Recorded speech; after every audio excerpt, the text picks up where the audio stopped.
Kalau menurut aku saat teduh itu seperti kebutuhan pribadi kita untuk mempererat, untuk menjalin hubungan kita lebih dekat dengan Tuhan, dan kayak waktu yang tepat buat kita curhat sama Tuhan. Jadi saat teduh itu waktu yang aku khususkan buat ketemu Tuhan.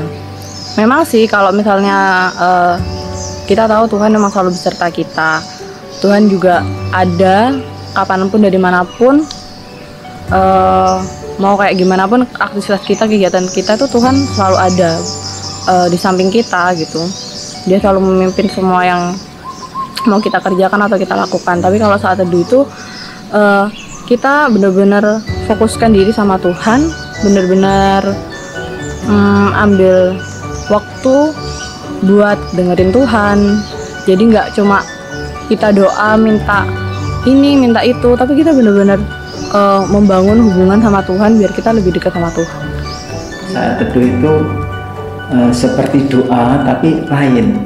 Kalau doa itu sepertinya kita dialog satu arah. Kalau saat teduh itu di mana di dalam doa kita ada hadirat Tuhan yang kita rasakan, betul-betul kita rasakan.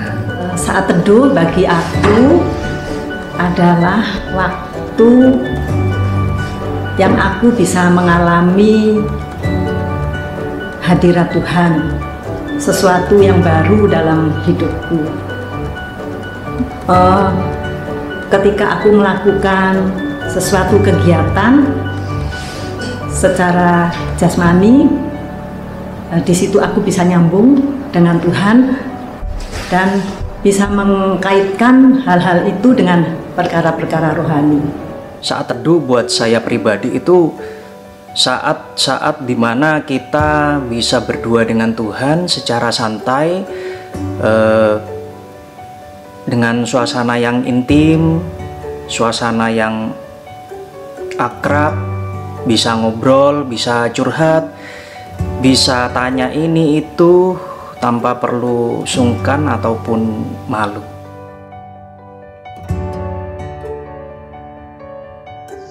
Kalau aku sih gaya saat teduhnya awali dengan doa yang pertama, kedua terus baca firman Tuhan atau diselingi kayak klip-klip dari Instagram gitu yang rohani, terus yang ketiga baru kayak naikkan pujian terus sambung ke penyembahan gitu, terus nanti diakhiri ke doa lagi seperti gitu. Penyembahannya diselingi waktu dipuji-pujian gitu sih. Kalau aku saat teduhku biasanya mengalir aja sih, lebih natural, lebih alami gitu. Jadi semisal aku pengen atau aku lebih nyaman, lagi pengen puji-pujian, dia puji-pujiannya pun biasanya nggak tak rencanain sih. Biasanya aku emang kayak lagi rindu pengen nyanyi apa, pujian apa gitu. Nah itu yang biasanya langsung aku nyanyiin gitu. Atau mungkin kadang aku diem gitu, aku diem dan aku ngerasain suatu hal yang beda gitu waktu aku diam dan mendengarkan gitu. Jadi kalau aku sih nggak punya gaya yang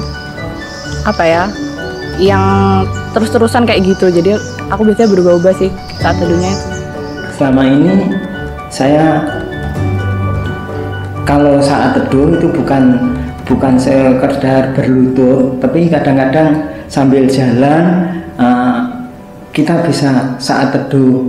Maksudnya sambil jalan kita bisa berdoa dan seperti Tuhan mengiringi jalan langkah-langkah kita untuk menuju suatu tempat, dan di saat itu ada hadirat yang luar biasa yang membuat kita itu rasanya tidak ingin berhenti cuma sampai di situ.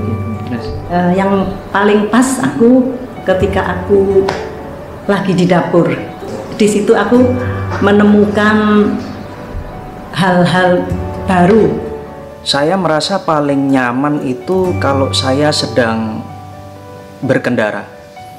Jadi mau naik motor atau lagi nyetir mobil, itu saat-saat yang paling nyaman buat saya, saat-saat dimana saya bisa, terutama kalau nyetir sendirian, seperti ada teman ngobrolnya di kendaraan tersebut.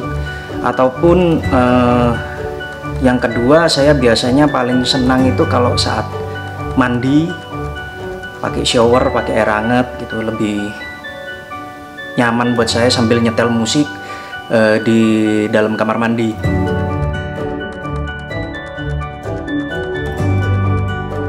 paling berkesan waktu aku baca klip di Instagram yang isinya itu seorang pendeta khotbah, terus dia kayak ngasih satu kalimat gitu yang isinya kalau orang lain tidak menyembah itu bukan urusan kita, tapi kita harus tetap menyembah. Jadi itu kayak nampar banget dan memotivasi aku buat lebih giat untuk menyembah Tuhan. Kalau pengalaman paling berkesan tuh ada satu kalimat yang emang itu renungan rema yang aku dapat gitu waktu aku saat teduh. Hubungan antara kita sama Tuhan itu nggak bisa kita dapatkan dari orang lain atau kita berikan ke orang lain. Memang kita butuh orang lain buat jadi mentor atau mengarahkan kita, bapak gembala atau ibu gembala atau mungkin kakak rohani. Tapi hubungan sama Tuhan yang benar-benar sejati, menurutku itu hubungan yang benar-benar antara aku sama Tuhan gitu. Kan hubungan ini hubungan aku sama Tuhan. Berarti di sini yang paling penting itu ya antara aku sama Tuhan gitu. Jadi aku ngerasa hubunganku sekarang sama Tuhan sedikit demi sedikit gitu. Walaupun harus pelan-pelan, tapi aku ngerasa itu jauh berbeda daripada sebelumnya. Yang hari-hari ini kembali di saat saya bersaat teduh, saya tetap berulang kali saya diingatkan tentang Kisah Rasul 5 ayat 1 sampai 11. Itu sepertinya cerita yang biasa tentang Ananias dan Safira itu, tapi bagi saya itu satu teguran yang luar biasa, di mana saya merasa menyadari mungkin hari-hari yang saya lalui itu mungkin masih banyak kepura-puraan. Saya kepingin menyenangkan hati Tuhan, tapi sebetulnya itu sama sekali bukan menyenangkan hati Tuhan. Bahkan Tuhan memperingatkan itu berulang kali. Berarti Tuhan ingin saya tidak mati, dalam artian mati iman saya. Saya kira itu yang saya rasakan hari-hari ini di saat saya bersaat teduh. Sebenarnya pengalaman ini sudah pernah aku ceritakan di kaum wanita, tapi itu satu pengalaman yang sangat indah dan aku senang bisa berbagi-bagi dengan orang lain. Pada waktu aku belajar membuat roti itu, aku melihat sesuatu yang sangat menarik. Dari berbagai-bagai bahan itu dikumpulkan.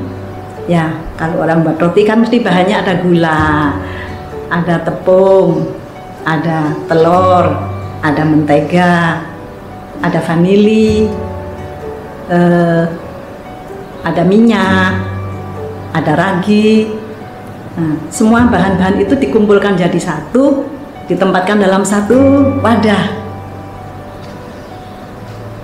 Lalu di situ aku melihat aku dapat pengertian-pengertian yang baru. Dari bahan-bahan ini sebetulnya mempunyai karakter masing-masing yang berbeda-beda, tidak nyambung ya. Tapi di dalam satu wadah itu dia diolah oleh satu tangan, diadon, juga lupa ada satu bahan, susu ya, susu cair. Waktu diadon itu semua bahan ini harus mau di satu wadah itu untuk diadon ya. Bahasa Jawanya itu diumek ya. Diumek oleh tangan yang melakukan itu, harus mau dibentuk sampai diproses sampai satu waktu tertentu itu menjadi satu adonan yang baru. Jadi masing-masing bahan itu sudah tidak terlihat lagi. Yang gula, yang tepung, yang mentega, yang susu tadinya kelihatan satu demi satu, tapi setelah dibentuk dalam satu waktu tertentu sampai menurut tangan yang mengadon itu sudah cukup, itu sudah tidak terlihat lagi satu-satunya bentuk itu dan menjadi satu adonan yang baru. Nah, di situ aku mendapatkan gambaran bahwa sebenarnya bahan-bahan yang diadon itu sepertinya kita dengan pribadi satu dengan yang lain yang berbeda sifat, karakter, dan lain-lain sebagainya. Tetapi tangan Tuhan itu yang begitu dahsyat mau mengumpulkan kita dari satu dengan yang lain yang tidak sama itu, kita dibentuk, diproses. Dan waktu tangan itu membentuk adonan itu, sebenarnya tangan ini berlepotan, jadi seperti kotor ya, berlepotan gitu. Dan juga waktu aku belajar membentuk itu, mengadon itu, karena aku tidak punya satu alat khusus, jadi pakai tenaga manual, cuma menggunakan jari-jari tangan. Lah, waktu mengadon itu capek ya, di pundak ini terasa sangat capek. Mana adonan itu harus dibanting-banting supaya jadi kalis. Nah, saya itu lalu mempunyai satu gambaran, oh sebenarnya Tuhan Yesus itu membentuk kita itu juga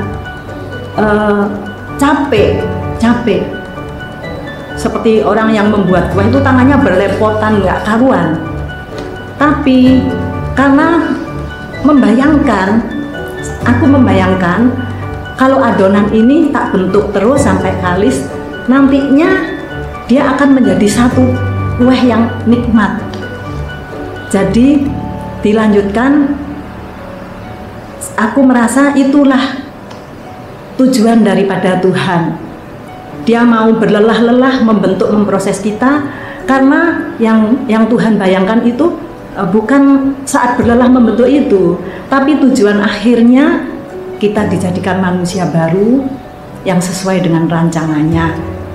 Seperti kue kalau sudah masak, dia menimbulkan aroma bau yang harum, yang nikmat, yang enak. Nah, seperti itu kita dibentuk untuk menjadi satu kehidupan yang baru yang bisa menjadi berkat.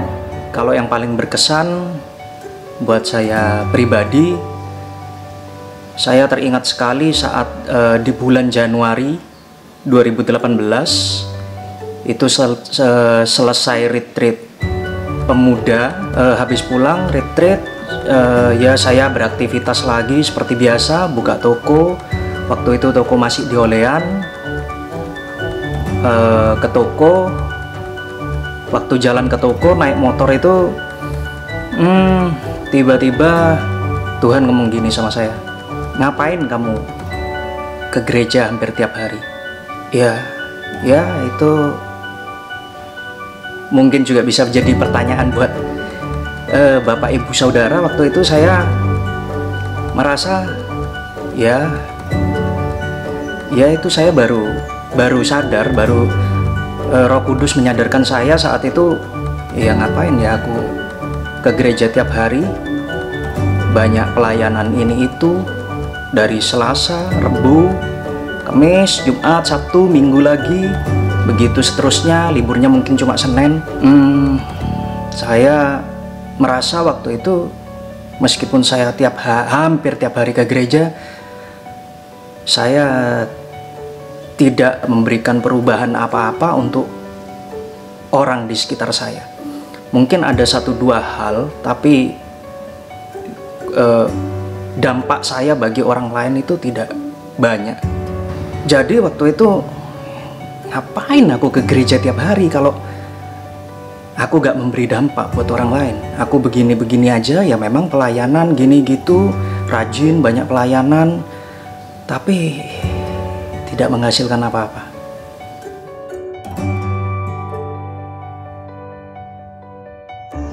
Kalau hambatan buat satu teduh pastinya ada, apalagi buat anak-anak kayak aku ya, dimana banyak banget hambatannya di gadget ya, game atau bersama teman-teman, chattingan sama teman-teman, video call kayak gitu sih.